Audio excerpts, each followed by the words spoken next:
ভোটারদের কাছে 1 মিনিটে বলার আসলে বিষয়টা হচ্ছে সবশেষ আপনাকে 1 মিনিট সময় দিলাম। আপনি আমাদের চুয়াডাঙ্গা আলমডাঙ্গা জনগণের উদ্দেশ্যে আপনার মতামত। চুয়াডাঙ্গা আলমডাঙ্গা বাসীর যারা এক আসনের অধিবাসী সবার প্রতি আমার বিশেষ করে আহ্বান যে আগামী 12ই ফেব্রুয়ারি যে নির্বাচন, এটা আমাদের বাংলাদেশের জন্য একটি মাইল ফলক হবে। এই নির্বাচনে আপনারা সকলেই দলে দলে ভোট সেন্টারে আসবেন, সকলেই আপনাদের নাগরিক অধিকার প্রয়োগ করবেন, সকলেই আপনারা ভোটাধিকার প্রয়োগ করবেন এবং এর মধ্য দিয়ে এই চুয়াডাঙ্গা আলমডাঙ্গার মানুষের সার্বিক নিরাপত্তা, সার্বিক অধিকার, সকল অধিকার বঞ্চিত মানুষের অধিকার পাইয়ে দেওয়ার জন্য আপনারা আপনাদের ভোটাধিকার প্রয়োগের মধ্য দিয়ে আপনারা আপনাদের যোগ্য এবং পছন্দের প্রার্থীকে বেছে নেবেন, সেই আশাবাদ ব্যক্ত করছি। আর আল্লাহ যদি আমাকে তৌফিক দান করেন, দল মতের ঊর্ধ্বে থেকে সবাইকে সাথে নিয়ে প্রত্যেকটি মানুষের অধিকার আদায়ে আমরা কাজ করে যাবো ইনশাআল্লাহ। এবং চ্যানেল ডিওর আমাদের চ্যানেল ডিও যে নতুন ভাবে শুরু হয়েছে এর সেটআপ এবং এখানকার যারা পিছনে আছেন আমাদের অনেক সুপরিচিত ভাইয়েরা আছেন, যাদেরকে আমরা ছোটবেলা থেকে সাংস্কৃতিক মনা হিসেবে দেখে এসেছি।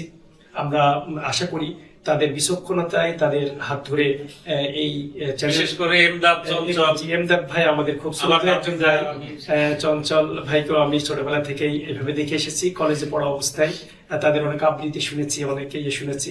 আমাদের ভাস্তে আছে আমাদের শ্রদ্ধেয় ডাবু ভাইয়ের ছেলে। তো সব মিলে আমরা মনে করি এই প্যানেলটার হাত ধরে বা এই পরিচালনা পরিষদের হাত ধরে ডিও চ্যানেল একটি মাইল ফলক এগিয়ে যাবে এবং আমি এর উত্তর সমৃদ্ধি কামনা করি এবং এর মধ্য দিয়ে আমাদের আলমডাঙ্গার মানুষের অসুবিধা, মানুষের সমস্যাগুলো জনগণের কাছে উপস্থাপন করা হবে, আমাদের প্রশাসনের কাছে উপস্থাপন করা হবে। মানুষের অধিকার আদায়ে ডিও একটি পেশাদারিত্ব নিয়ে তার জায়গায় থেকে মানুষের অধিকার আদায়ে কাজ করে যাবে। আপনাকে 1 মিনিট সময় দেওয়া হচ্ছে। আপনি এই আলমডাঙ্গা চুয়াডাঙ্গার আপনার জনগণ এবং আপনার ভোটারদের উদ্দেশ্যে আপনি 1 মিনিট কিছু বলেন। ভোটারদের কাছে 1 মিনিটে বলার আসলে বিষয়টা হচ্ছে যে আমি তো এই সংসদ সদস্য প্রার্থী হয়ে দীর্ঘ 17 বছর বাংলাদেশের মানুষ ভোট দিতে পারে নাই। আমরা ভোট অধিকার ফিরিয়ে আনার জন্য আন্দোলন করেছি, সংগ্রাম করেছি। এই আন্দোলন সংগ্রাম করতে যে আমাদের অনেক সহযোদ্ধা নিহত হয়েছে, গুম হয়েছে, বারবার নেতাকর্মীরা জেলে গিয়েছে। তা আমরা এই ভোট অধিকার ফিরিয়ে পাওয়ার সাথে সাথে আমরা চুয়াডাঙ্গা জেলার সমস্ত মানুষকে আহ্বান জানাবো যে আপনারা স্বতঃস্ফূর্তভাবে ভোট কেন্দ্রে যাবেন। আগামী 12ই ফেব্রুয়ারি 2026 সবাই স্বতঃস্ফূর্তভাবে ভোট কেন্দ্রে যাবেন এবং আপনাদের পছন্দের প্রার্থীকে আপনারা ভোট দেবেন। আমরা সুষ্ঠু এবং নিরপেক্ষ নির্বাচন চাই এবং আপনাদের মতামতের ভিত্তিতে যেই এই চুয়াডাঙ্গা 1 আসনের জনপ্রতিনিধি হবে না কেন, আমরা সদরে তাকে গ্রহণ করতে চাই এবং পাশাপাশি আমি প্রার্থী হিসাবে আমার পক্ষে ধানের শীষে আমি ভোট চাই। তা আমার মনে হয় যে যার গায়ে বস্ত্র নেই তার আগে বস্ত্র দেওয়া উচিত। রাষ্ট্রীয় যে সেবাগুলো সাধারণ মানুষের জন্য রাষ্ট্রীয়ভাবে দেওয়া হয়, এই জায়গাগুলোতে শতভাগ দুর্নীতিমুক্ত করতে হবে, রাইট, যে মানুষের কাছে পৌঁছে যাবে। এই জায়গাটা থেকে আমার সর্বপ্রথম অঙ্গীকার হচ্ছে যে আমি দুর্নীতিমুক্ত প্রশাসন। সেবার হলো জামাত এখান থেকে 35,700 না 800 মনে হয় ভোট পেয়েছিলেন চুয়াডাঙ্গা 1 আসন থেকে, একবারই ওরা এখন 1 মিনিট আপনার ভোটারদের আলহামদুলিল্লাহ।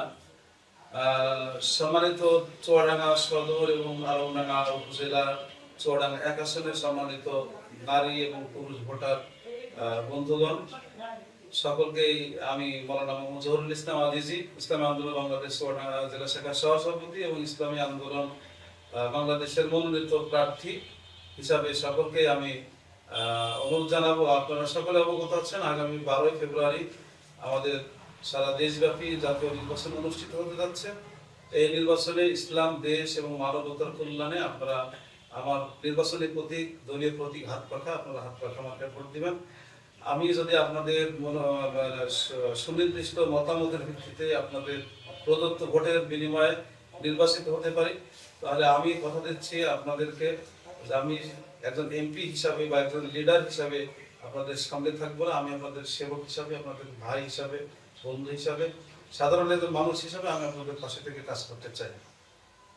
পাশাপাশি আমি সকলকে অনুরোধ জানাবো যে চুয়াডাঙ্গা উন্নয়নের দিক থেকে পিছিয়ে পড়া একটা জেলা। আমি যদি নির্বাচিত হই, ইনশাল্লাহ স্বাধীনতা পরবর্তী 54 বছরে যে ধরনের উন্নয়ন হয় নাই, আসলে প্রত্যেক সরকারই কিন্তু তার নির্বাচনী আসনের জন্য উন্নয়নের জন্য যথেষ্ট পরিমাণের উপযুক্ত বরাদ্দ বা প্রাপ্ত অনুযায়ী জেলা আসন অনুযায়ী যে তাদের যোগ্যতা পাওয়া সে অনুযায়ী বরাদ্দ দেওয়া হয়, কিন্তু এটা সুষ্ঠু এবং সুষম বন্টন না হওয়ার কারণে দুর্নীতিগ্রস্ত কর্মকর্তাদের কারণে এই উন্নয়নটা হয় না। আমি যদি নির্বাচিত হতে পারি, ইনশাল্লাহ আমি যে ইসলামী শিক্ষায় উজ্জীবিত আছে আমার জায়গা থেকে দুর্নীতির কত বড় মহাপাপ, সেই বিশ্বাসের জায়গা থেকে চেষ্টা করবো সরকারি সকল বরাদ্দটা যথাযথ জায়গায় জনগণের কাছে জনগণের স্বার্থে ব্যয় করে চুয়াডাঙ্গাকে পিছিয়ে পড়া উন্নয়নের ক্ষেত্রে পিছিয়ে পড়া চুয়াডাঙ্গাকে আমি ইনশাল্লাহ উন্নত জেলায় জেলায় পরিণত করছি। আপনাকে অনেক ধন্যবাদ আমাদের স্টুডিও।